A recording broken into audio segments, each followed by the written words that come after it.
You get a call. I mean, it's a pretty big deal when you become a speechwriter for anyone with a name like Kennedy. And so how did that land on you, I guess?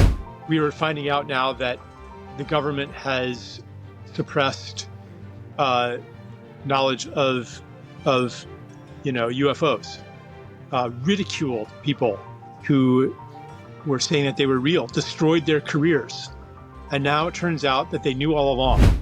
And institutional lying, where not a single person in the institution is aware of lying, but the total of their choices becomes a lie. But, one thing that you said that kind of, I guess, triggered it for me was when you said we're coming to the realization that these trusted institutions didn't necessarily have human interests at heart. So the answer to the question, practically speaking, what do we do about it? It's very simple. It's just start telling the truth.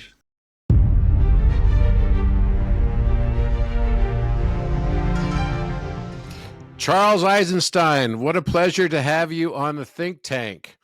It's so great to see you. Ever since the moment I met you at Aubrey Marcus's Arcadia event in Las Vegas a couple years ago, I was very, very impressed with the way you analyzed and talked about the world. And I could tell that you're a deep thinker. And as a philosopher, an author, a speechwriter, you come with a very, very unique and I think powerful and profound perspective. So welcome to Think Tank. Yeah, thank you, Robert.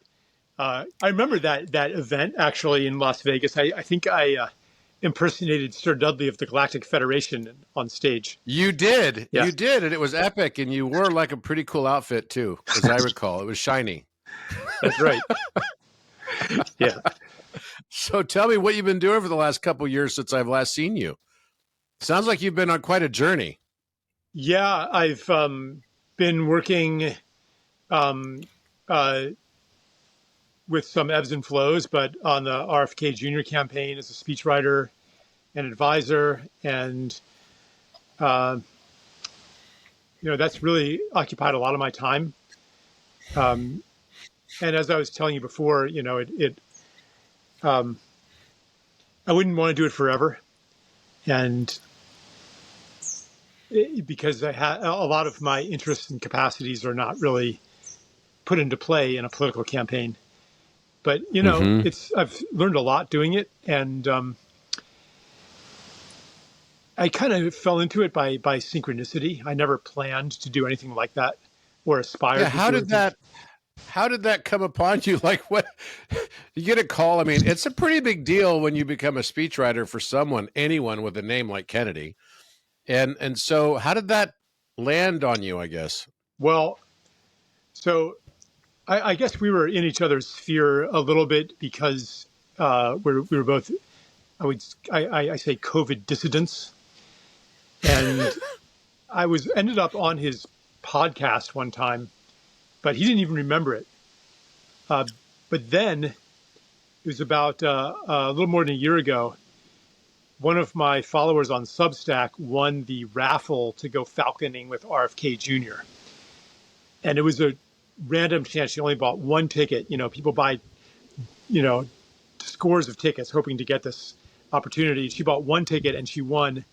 And I'd never met her before, but she reached out and asked me if I wanted to join her as her plus one. So I was like, sure.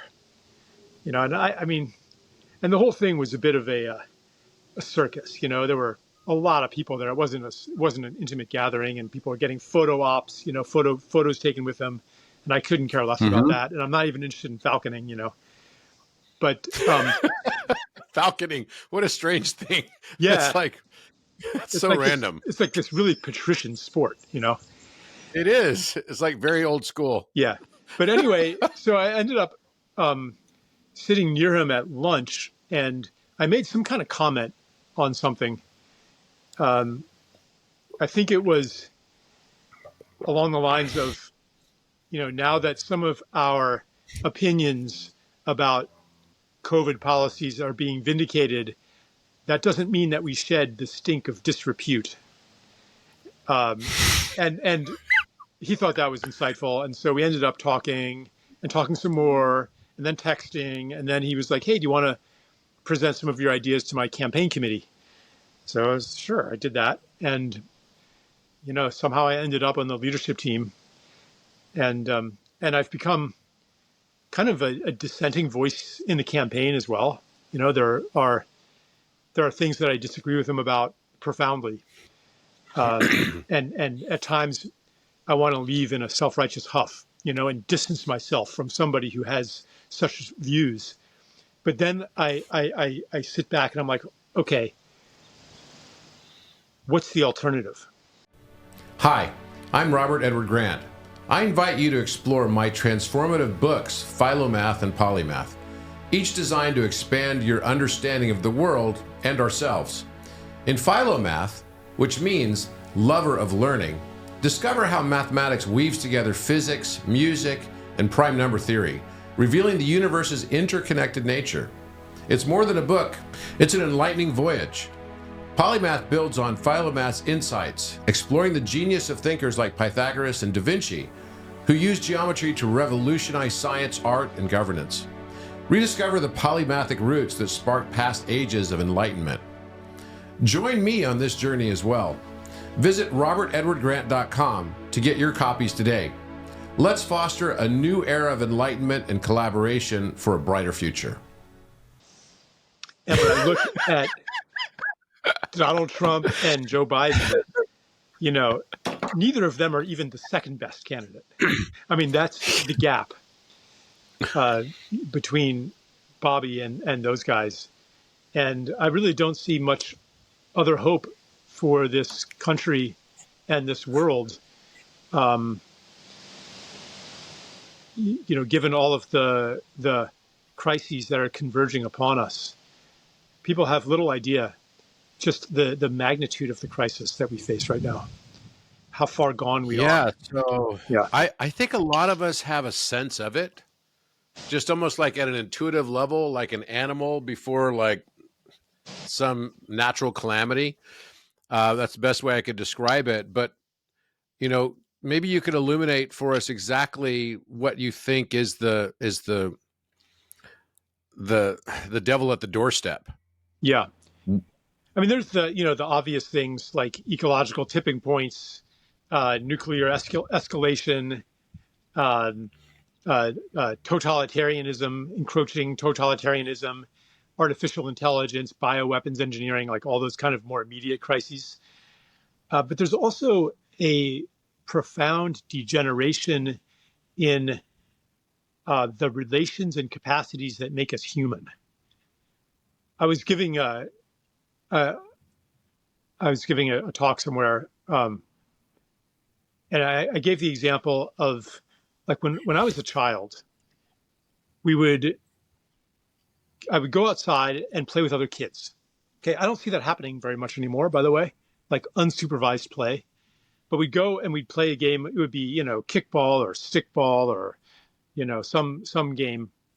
And there were enough kids that first we would have to choose teams. How old are you, Charles? I'm 56. Okay, we're like the same age. I'm 55. All right, so maybe you had this experience too.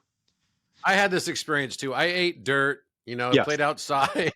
So I did all kinds of crazy stuff. Okay, I would never first you'd have to imagine seeing people do. First, you have to pick teams and who's going to be the captain. So there's a big argument about that. Yeah. And then you pick the teams, and then you have to argue about the rules. And then you get that settled, and then you start playing, and then somebody accuses somebody else of cheating. So you have to argue about that. And by the end of the day, you've spent about half your time arguing. But what have you really done is you've learned how to resolve disputes without recourse to authority. And that is a basic human skill that children are not developing anymore. So they're becoming primed for totalitarianism, or for authoritarianism at least, and incapable of resolving a dispute without running to teacher, running to mommy, running to the police officer. Neighbors will call the police on each other at the slightest provocation. Your music's too loud. They don't dare go and knock at your door because they've never had that experience of confronting conflict among peers. And so that's just one. And this is, by the way, healthy conflict. Conflict. Right. And so that's just one tiny example of the ways that we have lost the skills of being human together. And I could talk about physical health. I could talk about relational health, mental health, uh, our ability to grow food and to deal with the material environment. I mean, so many ways that have put us in dire straits now as a civilization. And I'm not going to say that a presidential candidate can turn that around um, overnight. I mean, the problems are much deeper than the occupant of leadership positions. But I do see it as um, a watershed moment that could things turn things around, or maybe we go another level deeper into separation. Wow. Okay. So there's a lot to unpack there. Um, I guess for myself, I look at it and I'd really love to hear your thoughts on how did we get here? What was changed in society that led us to this point where we're no longer exercising the muscle of conflict resolution? We're no longer exercising, therefore, the muscles that we have of empathy. And we're no longer able to compromise, which is the thing that is intended for us. I mean, this is the thing that really is supposed to separate us, besides just having an opposable thumb, from the animal kingdom. Our ability to compromise. It seems like all of these three areas have just sort of like gone out with the bathwater somehow. Uh, And I have to wonder if social media has played a massive role in this, and the advent of AI, and how we're all cattle prodded unwittingly into echo chambers of our own conditioning biases. yeah. So I think that social media has taken a trend that's actually centuries or even thousands of years in the making to a new extreme. I identified it. So I was asking this question years ago as I was, raising my first two children in suburbia. And I was asking, like, what happened to the kids playing outside? What happened to the kingdom of childhood? The answer was pretty obvious. As I walked, I would go for a walk, and there's a blue glow emanating from every living room. And this was 1998, 1999, before the internet really. But everybody was in front of their TV, and then they would get into the car and haul their kids off to karate lessons, or something else. And I connected. So I asked, well, why? Why are we so separate? And I connected the separation from each other, the dissolving of community, where you don't need your neighbors anymore. You don't depend on them for anything because you are self-sufficient to the extent that you have enough money, to the extent that you have a job. You are dependent only on distant institutions mediated by technology and mediated by markets. I connected this form of separation to other expressions of separation, the separation of human beings from nature, where life migrates more and more into the indoors, the separation of ourselves from our own bodies. So many different, the dissolution of extended families, um, the relation of domination uh, in politics, in foreign affairs, in medicine. All of these things are expressions of what I call the defining mythology of civilization, which is the story of separation, which says that who you are is a separate individual in a world of other, and Mm-hmm. that humans are fundamentally separate from nature as well, and that our destiny is to rise above nature, to dominate nature, to become the lords and masters, the lords and possessors of nature, as Descartes put it. And so I traced this mythology of separation, and I hope I'm not getting too like abstract and nerdy here, but I traced it. How does this express itself in economy, in the money system, in education, in medicine, in parenting, in religion, even in science, in politics, and all of these dimensions of human activity. How did it begin? Like, to your question, was it some bad idea? And so I went back into history and mapped the evolution of our conceptual separation, um, the coevolution of our conceptual separation from nature with the development of technology, fire, tools, domestication, machines. Each one of these inventions distancing us one step further from the rest of nature. So anyway, that's a big piece, but there's no simple answer to that. There's no quick fix that we're gonna ban AI or ban TikTok or something like that, and everything is going to be better again. The problem is fundamental, and these crises that are converging upon us are a kind of initiation, an opportunity to transcend that story of separation and inhabit a new story. Mm-hmm. Yeah. So I know you've spent a lot of time in kind of Eastern studies, and related to Buddhism and Taoism, and we've talked about some of these types of philosophical views on life and the notion of separation and duality versus non-duality and oneness and all of that. Maybe you could kind of shed some light on your views on these things, because I mean, a lot of people in the world would say, yeah, we are all separate, and they start to maybe think what they're experiencing around them has nothing to do with them. It's just them. Yeah. And it's like we versus they, or they them. It's just another pronoun that we Yeah. basically throw out there. Yeah. I think in Buddhism and in Buddhism especially, the teaching of non-separation is the most obvious. In Buddhism, they call it interbeing. So it's not that we're all one necessarily, but it's that there's something in me of you and something in you of me. And anything that happens in the world is in some sense happening to me. Doesn't mean that, if the rainforests die, I die. But it means that if the rainforests die, something in me dies. And this is a truth that we can feel. If you're like a place that you loved when you were a child is destroyed, something dies within you as well. And if something happens to somebody that you love, you feel it too. Love, in fact, Mm-hmm. is the realization of this connection that we have. So it's most obvious. This teaching is most explicit in Buddhism, but it's in actually every religion, um, even in Christianity and Judaism.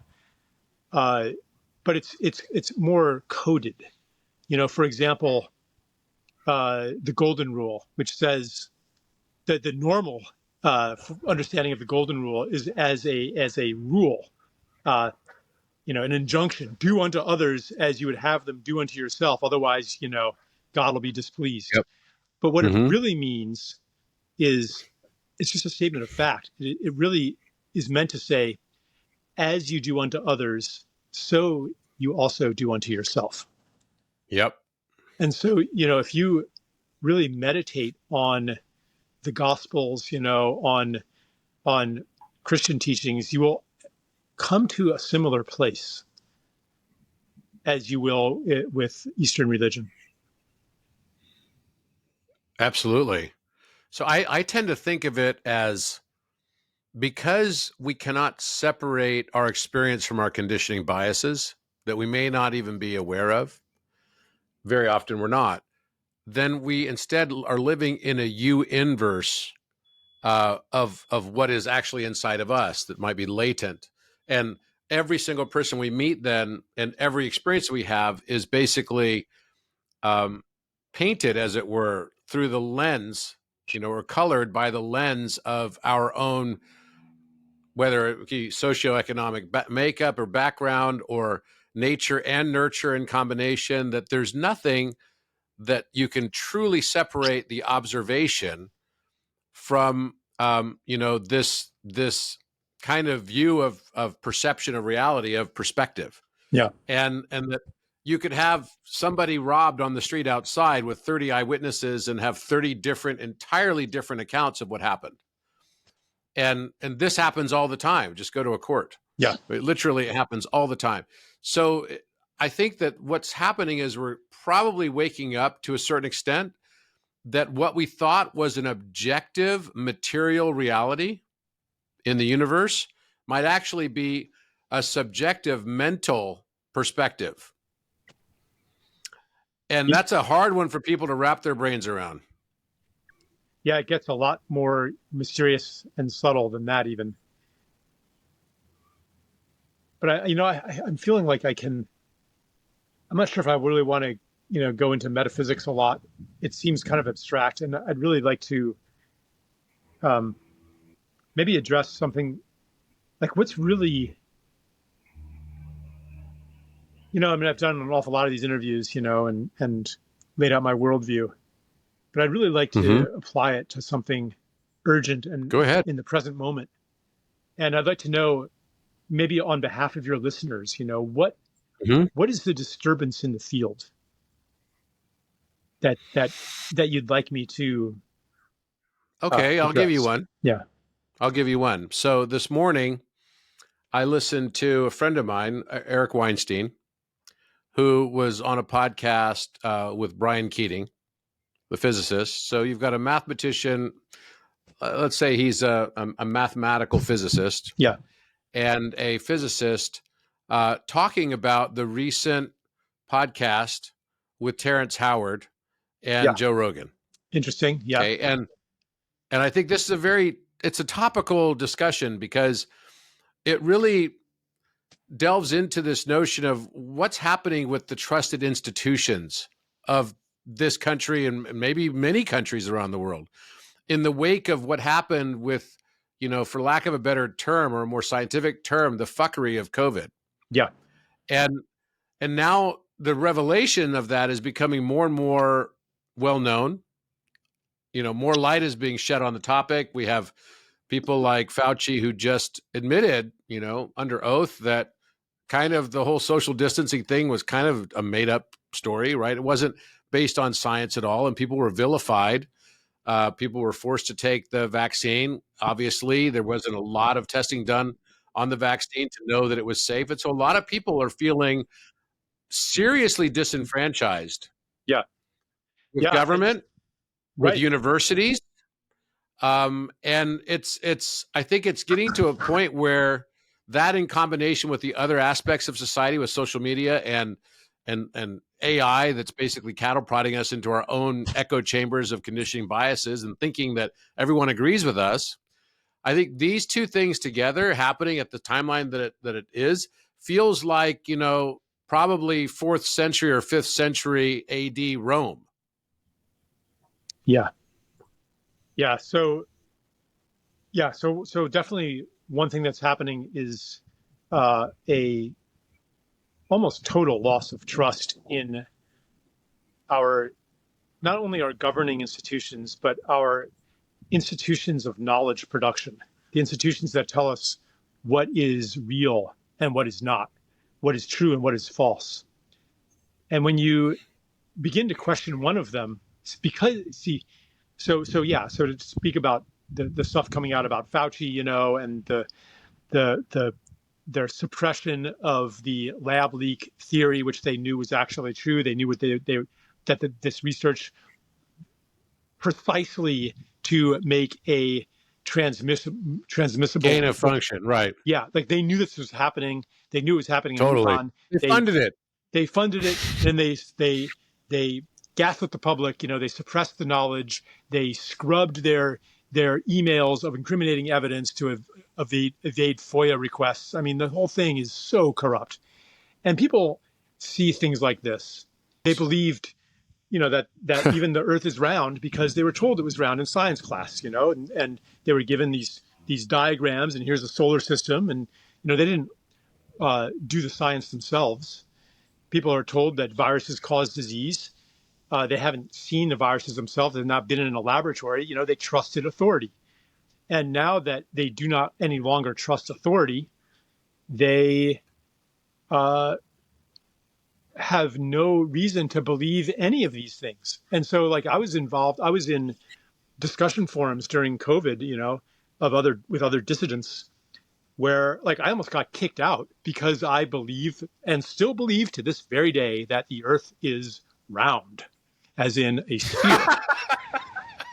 I went there, I'm like, okay, I looked at the arguments and because I was interested, and in fact, I was even almost heartened by the temerity of people to disbelieve even this most fundamental aspect of. I mean, this is what defines science. It's part of uh, the whole mythology of science. Copernicus, Galileo, all those founding fathers of the religion of science. So when people challenge that, I have like a sense of delight, even though I think we're throwing the baby out with the bathwater. Um, and I think that this questioning of everything, basically, we're asking authority to earn our trust again, whether it's political authority or scientific authority, medical authority. When we've been lied to, even if much of what we were told was actually true, we don't believe you anymore. You have to earn that trust back. And that's a good thing because our government has not been serving the public interest. It's been serving the interest of corporations. It's been serving the interests of the wealthy. It's been serving the interests of a narrow power elite, the short-term interests of them, because what we're doing to the planet is not in their interest either. And, you know,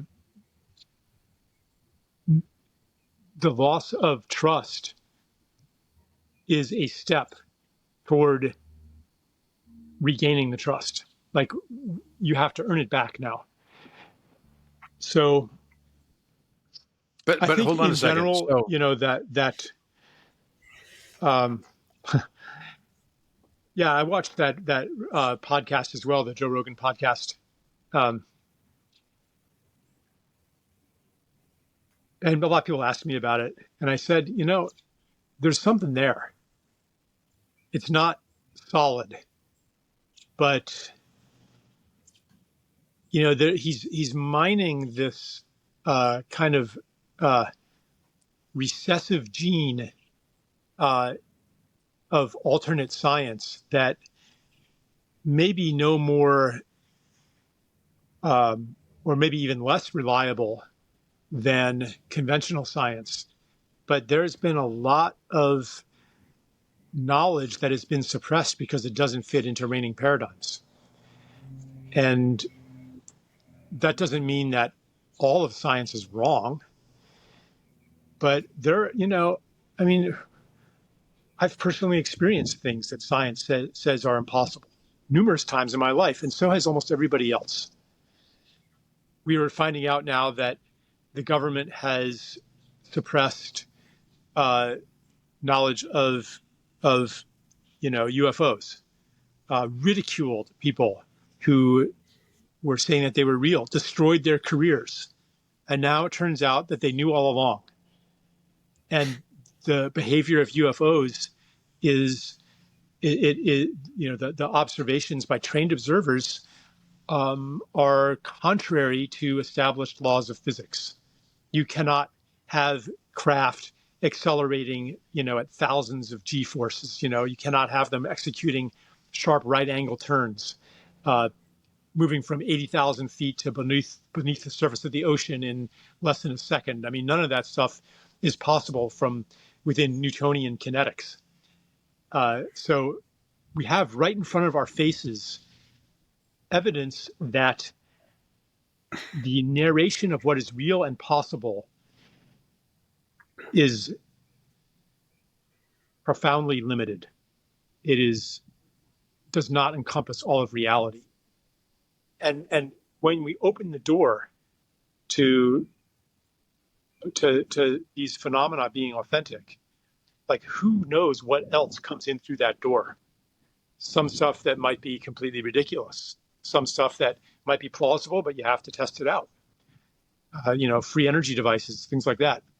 That if they were valid, if they were authentic, we would not know about it because the mechanisms of suppression are so strong. I'm not saying that they are valid. All I'm saying is that if they were, we wouldn't have any way to know about that. Same with a lot of alternative cancer treatments, because of the funding bias and publication bias in scientific research. And the many examples of natural, unpatentable generic remedies that have been suppressed, maybe they're all bogus, but if they were effective, we would not know about it because of the control of information. So we're at a time now, as our convictions crumble, as the certainty of our belief wavers,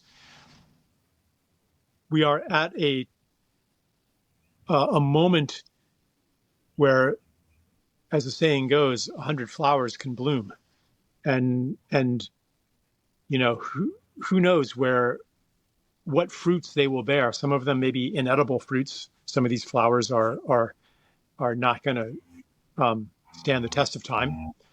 I'm really mixing metaphors here, but it is an exciting time. When the orthodoxies disintegrate, and we are able to once again to recover the sense of novelty and expectation that characterized the dawn of the scientific era, that sense of anything is possible. We're approaching such a time again, and can only get there through the breakdown of our certainty. Interesting. So you mentioned these trusted institutions, right? The trusted institutions, I tend to think of them as like government is trusted for them to tell us what is lawful and what is unlawful. The educational systems and university superstructure is kind of trusted by society, historically at least, to tell us what is truthful and what is not truthful.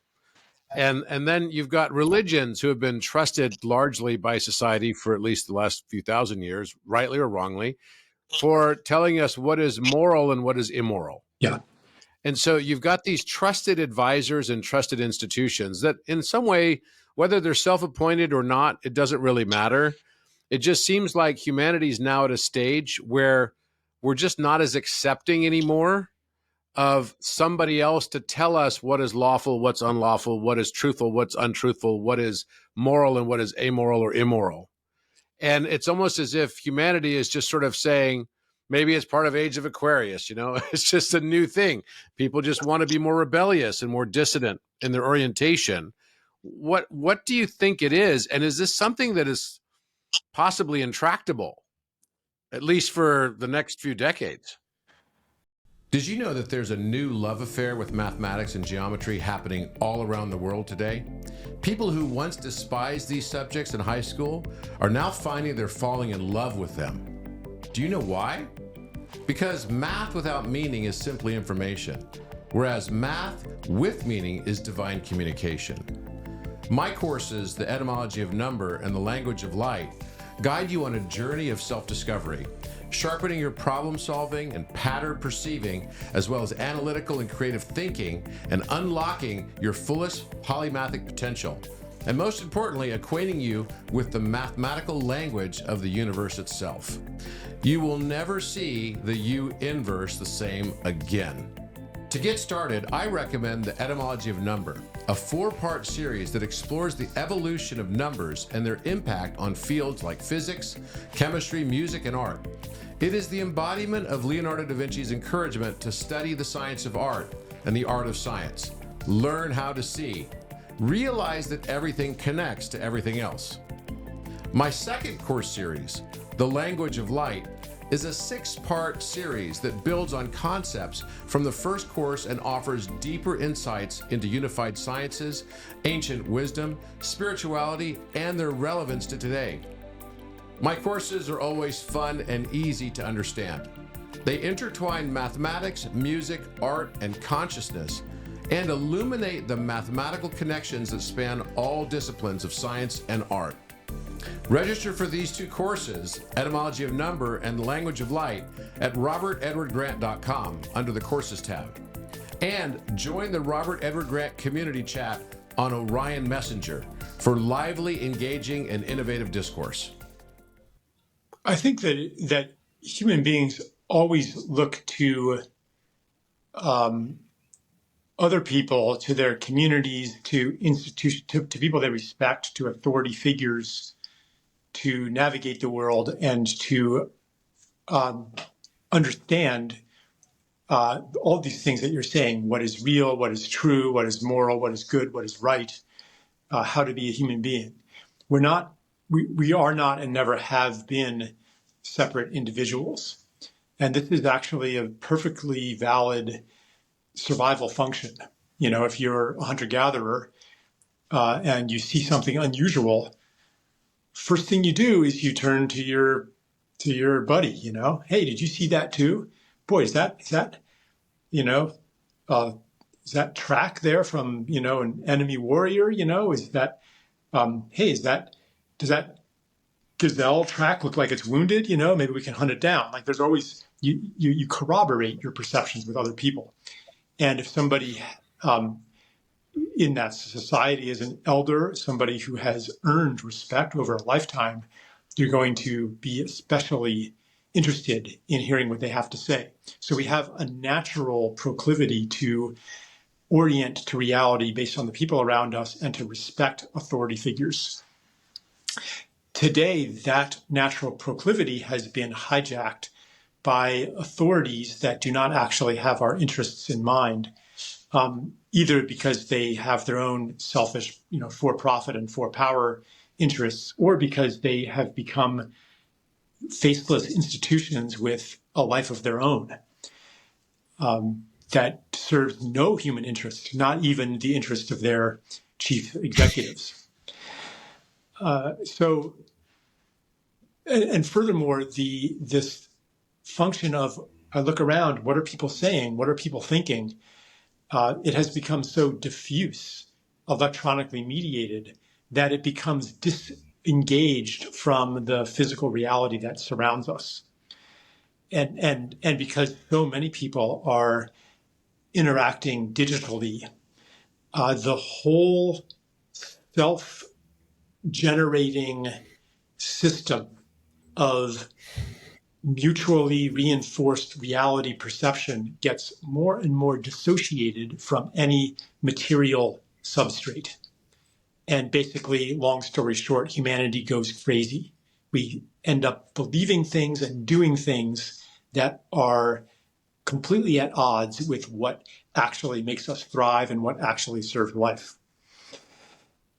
So it's not like just individualism. You know, we think that we are highly individualistic, but actually what's happened is that the influences that govern our behavior have become less a function of the people, our kin group, our local community, and a cultural lineage, a place-based cultural lineage, and more a function of diffuse, distant institutions and collectives.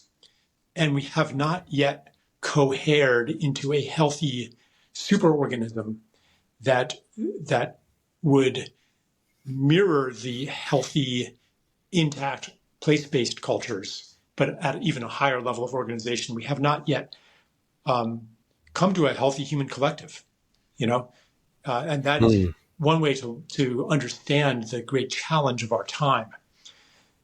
How do we come together in coherency as humanity to serve human well-being and the well-being of life on Earth? It's not technically difficult.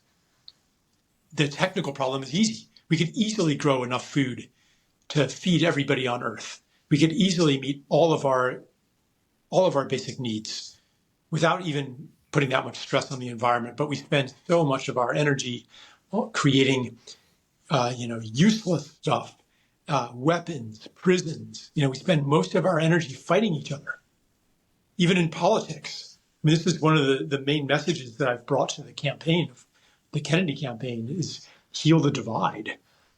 We expend 99% of our energy fighting about these trigger issues, these culture war issues, while vast areas of agreement languish, you know, that are not addressed. And if we can come into coherency, then and unify human will and human creativity, there's no limit to what we can accomplish.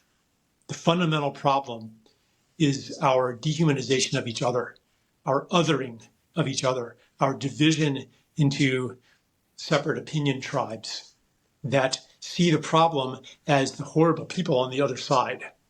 That's the common diagnosis. Democrat or Republican, you agree on one thing. You agree on the principle that the problem is the horrible people on the other side. You agree that the solution then to the problem is to defeat the horrible people on the other side. Yeah. Yeah. Well, that's kind of the issue that we see right now. But, you know, one thing that you said that kind of, I guess, triggered it for me was when you said we're coming to the realization that these trusted institutions didn't necessarily have human interest at heart. And not necessarily any human interest, not even their own, possibly. Yeah. But is this a new revelation, or has it always been the case and we're just now becoming aware of that? I think it's always been the case. And we're becoming more aware of it because the consequences of these inhuman institutions that are paradoxically composed of human beings, but are nonetheless inhuman, are dire. They're possibly world-ending. So we can't ignore it anymore. But yeah, it's always been the case that organizations do things that not a single person in the organization actually agrees with. Happens all the time in corporations and any organization that you're in. You know, it's like, why are we being so stupid together? It's not that some people think it's a good policy and most don't. It's that no one thinks that it's, everybody thinks that the corporation is, or the organization, the NGO, Congress, you know, whatever it is being irrational. Yeah. Interesting. So how do we fix this then? What are some practical solutions that, you know, someone in a significant leadership position could employ to rebuild some of that trust so that we don't throw the baby out with the bathwater? Otherwise, we'll end up with all kinds of people believing that everything they've been taught is some form of conspiracy and not true, and a suppression of actual fact. Yeah. And therefore you start having thoughts like, you know, okay, what Terrence Howard presented related to Walter Russell's work was, I thought, excellent. Yeah. And that which was related to a new way of looking at periodic elements, I think, was really good. I also like how he presented Michael Evans' work. That was not Terrence's work, but it was Michael's work, and it was Walter Russell's work. And those two things were really quite brilliant. Yes. And Michael came up with this stuff in 1972 or 3. And Michael was on my math research team for several years. So I know him well. Mm-hmm. And I think that I also like the way Terrence provocatively challenged some basic assumptions. Okay, 1 + 1 does not equal 2. But I understand that we've got two things going on. He's trying to speak to some larger aspect, first and foremost. And secondly, that society is so stuck on things like, you know, multiplication of cells that are actually dividing. It becomes a semantics issue. So they're like, if you have $1, you multiply it by $1. How do you only end up with $1? Right? There should be $2. Right? It's like so ridiculously, frankly, stupid that, you know, start just changing the context of it, because we just are not learning about this well in schools, which is like, you know, 2 groupings of 6 equals 12. Right? It's like, so 2 times 0 is 2 groupings of 0 equals 0. It's not rocket science, but we have some massive deficit right now where maybe too long ago, someone in school didn't really comprehend it. And the teacher just said, here, just do it because this is right. Right. Yeah. Yeah. I thought, you know, there's a lot of provocative material in Terrence Howard's worldview, and in his sources, Walter Russell, like there's a lot that actually, should Yeah. be, there's a lot there, There's a lot Yeah. there. All the Walter Russell stuff should absolutely be investigated more deeply. I've read all of it. It's excellent Yeah. stuff. Yeah. And I think it was suppressed Yeah. like so much other stuff by Tesla and Raymond Rife, and we can go down this whole list of things. Walter was one of the great, suppressions in the 20th century. So I believe it should definitely be investigated. And I think I applaud him for bringing it up on the public sphere the way they did. Yeah. But that doesn't mean that 1 × 1 = 2. And Right. it does not mean that there's some bizarre loop inside the square root of 2 that when you, cube it and then you cut it in half, it ends up with the number you started with. It's like that happens with every single number. Right. If you take 3, the square root of 3, and then cube that, and then divide it by 3, the number you started with, you end up with the square root of 3. That's the nature of all numbers. It happens in with the 4 and definition. 5 It's and 6. it's a tautology. Exactly. Right. But Yeah. see, our education has become so poor that everyone's like, well, wait a minute now. I mean, I couldn't trust the government on things like COVID, and I got the jab, and now I've got all these side effects. I've got this terrible irritable bowel syndrome and, all these other problems that come along with it. I've talked to several people. I have myocarditis now, whatever it is. So they immediately start thinking, okay, everything I've been told is bullshit. Yeah. Right. And the earth is flat too. The earth is flat, and the moon landing was faked. It's all in a studio in Burbank that somehow the Chinese rented recently too. Yeah. So the answer to the question, practically speaking, what do we do about it? It's very simple. It's just start telling the truth.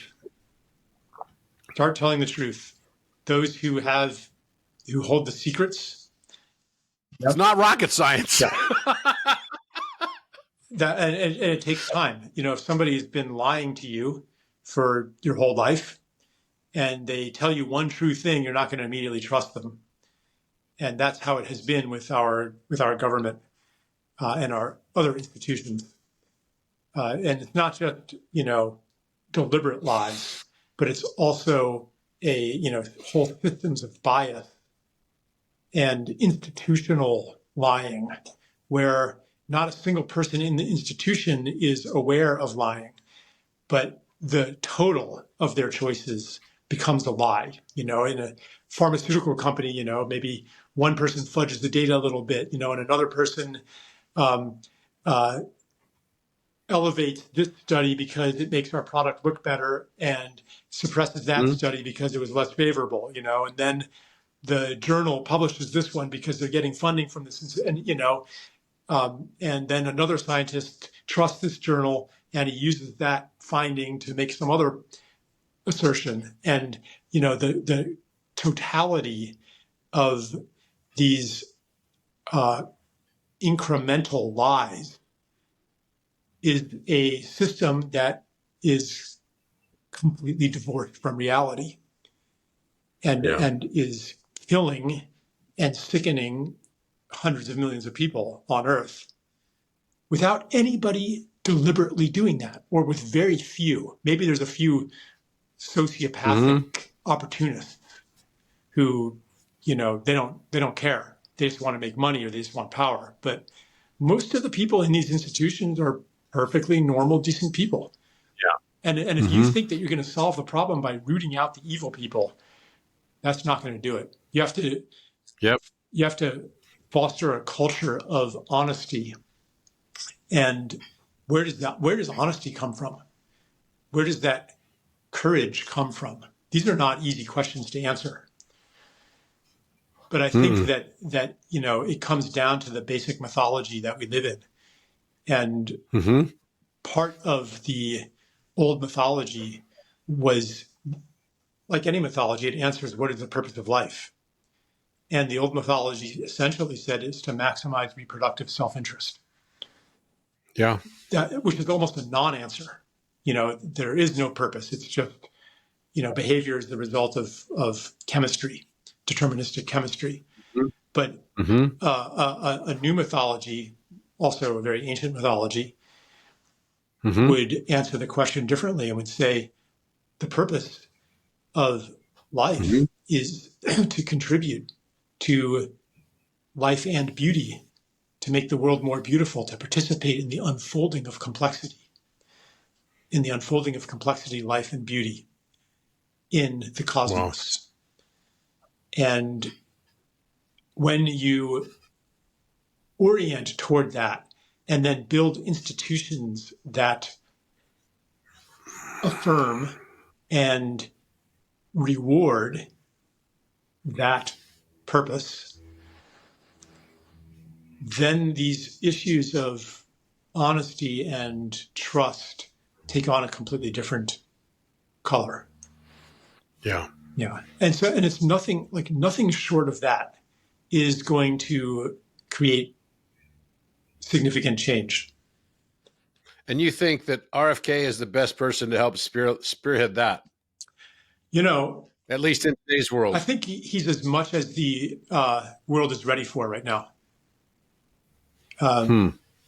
He has spent, the last 20 years very courageously defying one of the core tenets of our dominant medical religion, and so he sees through a lot of the deception, and he's also it's not theoretical for him. He's spent decades suing corporations, suing government agencies. He knows how they work. He knows how to change them. He knows where their dysfunction lies, and exactly who to promote, promote the whistleblowers, promote outside experts who don't have financial ties, there's a lot of nuts and bolts things that you can do to make these institutions more accountable to the public interest. Yep. Yeah. Absolutely. So what about at the educational level?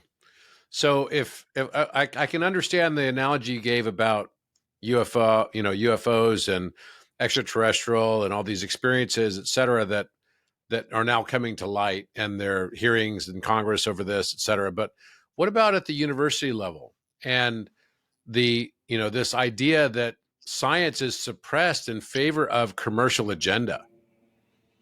And it's all in who sponsors the study that shows the efficacy of whatever the drug is with the active ingredient. Yeah. And not only that, if you're, say, an aspiring graduate student, what study even has a chance of getting funded? And what study would be career suicide if you took it up? What would make you look ridiculous? What would earn the ridicule of the people around you? Even if they'll ridicule you just to preserve their own image of being serious scientists, even if they secretly believe it. So the mechanisms for thought control in academia are they're complex, So, as for what do we do about it, I think that we need parallel institutions that exist outside of the existing academic institutions, because I think that they're almost hopeless right now. So let's expand on that for a moment, because I find this very intriguing. So what do you mean by parallel institutions? Like alternative universities that are not worried about accreditation. They maybe have independent. So they're off the grid. Yep. Basically. Off the grid. They're, maybe they have funding by philanthropists who heretofore have funded centers. Uh-oh. We lost you again. I keep getting phone calls, actually, is what's happening. That's what's happening. Yeah. Okay. So these, parallel institutions will investigate topics that are verboten in mainstream academia. They might have. Verboten just means the German word for forbidden. Yeah, right. They're, for example, anti-gravity devices, or some of these far out agricultural technologies where you have rows of magnets, and the plants grow faster, or biological transmutation of elements. There's a whole scientific lineage going back to the 19th century that apparently demonstrates that organisms can perform nuclear chemistry and thereby also possibly generate energy, cold fusion, for example. Like all that kind of stuff, you cannot get funding for that. If you even propose that, you're going to torpedo your career in mainstream academia. So we need alternative institutions. And I think that the whole academic enterprise right now, it's just falling apart, The institutions are so top heavy, they're ridiculously expensive in this country. And most of the students don't even really want to be there. They're only going there because they think it's their ticket to a successful career, but they're not there to, driven by a thirst for knowledge.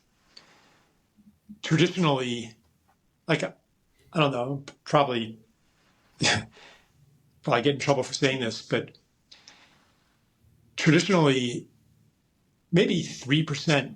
I mean, in ancient societies, only 3% of the people were literate. And I think probably about 3% of the population is suited to pursue the life of a scholar or a scientist. But the system was developed to train scholars and scientists. Originally, it was an apprentice system. A graduate student would apprentice to a professor. I mean, there's still vestiges of that in your advisor, your dissertation committee and so forth. But I think, about 3% of people are genuinely, like, they would go to college even if it didn't help their career, even if they weren't being told that that was their ticket to success. So Orion is unique. No algorithms, no propaganda, and no exploitation. Just end-to-end quantum secure data. Messages, groups, and shared media behind a wall of next-generation encryption. The system where we're hurting 30 or 40% of the population through a watered down version of academic apprenticeship doesn't serve anybody. It doesn't, we have a huge deficit in this country now of workers in the trades, skilled workers, plumbers and electricians and welders and automotive mechanics, HVAC mechanics, nurses, all kinds of technicians. Like, these jobs have a much lower status than being a executive or a consultant. True. And we don't need more executives and consultants. We need people who can actually do things with their hands, because our infrastructure is falling apart and we can't even fill these jobs. So this need comes from an anti-materialism that has for a long time been seen as progress, going back thousands of years, where the highest status was the king and the priest, whose feet were not allowed to touch the earth. And we have all these figures of speech about rising above and ascending, as if these are good things, as if this is progress. And so we have then also a conception of human advancement where you rise into the realm of the mind, the digital realm, the spiritual realm, where our destiny is to become less and less material. So this is, again, part of the overarching mythology that colors our perceptions and our institutions. And one of its manifestations is this prejudice against the trades. And that mythology of separation, of ascent, sows the seeds of its own destruction, because it dissociates us from reality. We are actually material beings in a material world.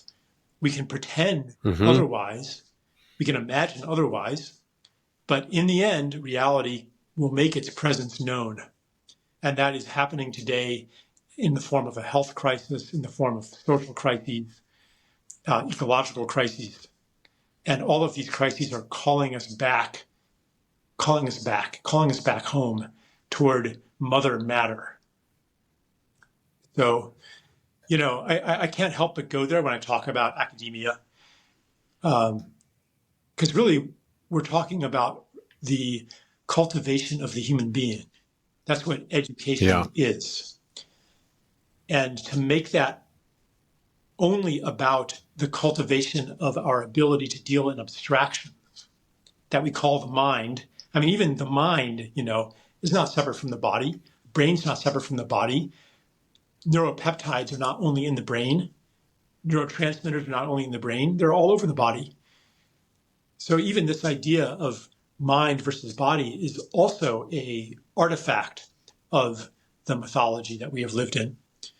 And that's why I say, to elevate, to venerate the dealing in abstractions, the dealing in symbols.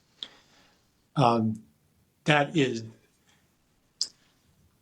a very narrow conception of what the human being should be and what the goal of education should be. We need to return to a much more embodied and much more material kind of education. And when we reconceive the university in that way, then yeah, we could have 30, 50, 100% of the population going through a university, but it won't look anything like the kind of university we have right now. Yep. So how can people find your work? Well, you could... and learn more about your views on things. You could ask ChatGPT to write on any topic in the voice of Charles Eisenstein. That should do it. Wow, that's interesting. No, you actually... Wow. I've tried that before. I was not impressed. So yeah, barring that, you have to... you could go to my website, and Substack. I have a Substack column. I haven't been doing... What's the name of the Substack column? What's that? What's the name of your Substack column? I think it's just Charles Eisenstein.substack. Okay. But, you can find me. I haven't not been that productive because I got sucked into the Kennedy campaign. But, I'm actually poking my head out, and I'm about to publish a piece, actually, probably today or tomorrow. And, who knows what will happen in the next 4 or 5 months. I have a feeling that we are facing tumultuous times in the next year, and that we're going to depart farther and farther from normal, and normal is not coming back. So buckle your seatbelt. Yeah. Buckle up. So charleseisenstein.com? I think it's .org. Yeah. .org. charleseisenstein.org. Yeah. Thank you so much, Charles. I think that we are at the precipice of a dramatic shift in society. I don't know what that's going to portend for society, but I do know it's not going to be boring. Won't be boring. And I think we're going to be in for quite a bumpy ride for the next few years. That's just my feeling of it, where we're going to be revisiting these topics of distrust. It's going to become, and the question is it going to devolve into something even more significant? Yeah. Like, something radical.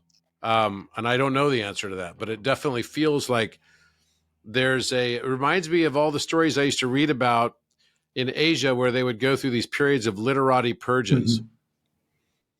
And I think this is kind of what is also happening right now, that there's going to be potential for a backlash against all those scientists and people that were, the advocates of saying, follow the science, et cetera, et cetera. And then now people are finding out that there was sort of like a different truth for them, I guess, to a certain extent. And maybe that the whole thing was not really couched under the context of for the greater good or for the benefit of all. And even though it was sold that way, that maybe it was more interlaced with corruption and with self-interest and self-preservation than maybe we had originally supposed. But I think this is one of the things we're going to have to work out as a society. And I commend you for taking on these topics. I commend you for working with Bobby Kennedy to try to make a difference. And I hope that change is possible within this current construct without having to see the actual systems themselves change dramatically. Yeah. I used to think that collapse would save us and that nothing but collapse would save us. And now I think that we always have a choice, that,